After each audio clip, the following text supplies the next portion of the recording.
माझं झालेलं आहे, तुमचा गैरसमज नसावा, इथं तो संवाद थांबला होता. कारण काय असते की प्रत्येकाच्या नशिबात एक सुंदर बायको असते. सर बरोबर आहे का नाही? सर गंभीर झाले.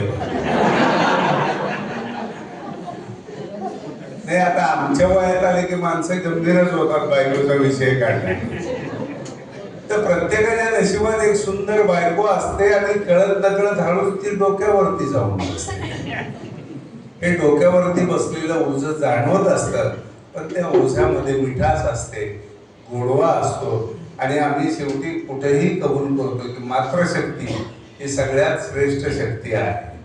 आम्ही महाराष्ट्रभर, महाराष्ट्राच्या बाहेर मी कवितेचा जागर करत फिरतो, पण माझ्या बायकोच्या रूपामध्ये ते पाये घट्ट रोवलेले घरात आहेत. त्या घराच्या सर्व जबाबदाऱ्या त्या अतिशय उत्तम रीतीनं पार पाडतात आणि आम्हाला पुढे जा अशा पद्धतीनं साथ देतात.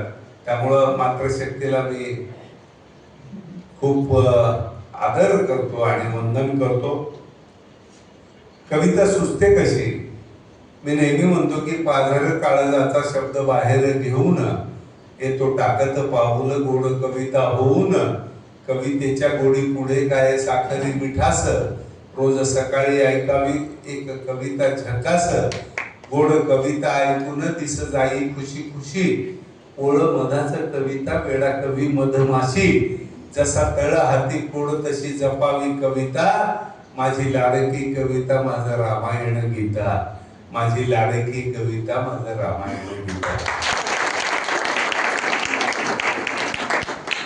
असं असलं तरी काही प्रसंगही कारणीभूत ठरतात कविता सुचायला.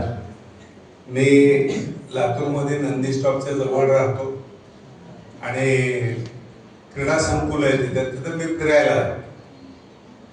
आणि जी माणसं नित्यनेमानं फिरायला जातात त्यांना रोजचे चेहरे परिचित असतात, ओळखू येतं.